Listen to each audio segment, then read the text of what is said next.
ఓ మంచి పని చేద్దామంటే అది చెయ్యడానికి కావలసినటువంటి పుణ్యం ఏది వాడికి? గతంలో ఏదైనా పుణ్యం చేసి ఉంటే ఇప్పుడు చెయ్యగలడా పని? ఆ పుణ్యం లేనివాడు అక్కడ కూర్చునేది చెయ్యడం సాధ్యమయ్యేటటువంటిది కాదు.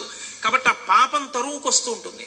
తరువుకొచ్చేది అడ్డంగా నిలబడుతుంది. అడ్డంగా నిలబడి ఆ కార్యం చెయ్యనివ్వదు.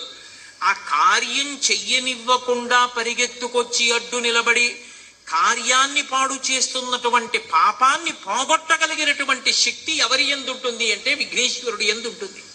అది ఎలా ఉంటుంది అంటే గరిక ఉంటుంది.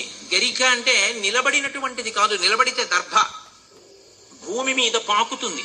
అసలు నిజానికి ఒక వ్యక్తి యొక్క వంశవృక్షం అంతా ఎక్కడుంటుంది అంటే గరికలోనే ఉంది అని చెప్పింది వేదం. గరికని ఎందుకంత పూజిస్తారు అంటే గరిక చూడండి ఇలా కొంచెం ముందుకెడుతుంది, దాని మొదలు వేళ్లు దింపుకుంటుంది, ఇంకొంచెం ముందుకెడుతుంది, మళ్ళీ వేళ్ళు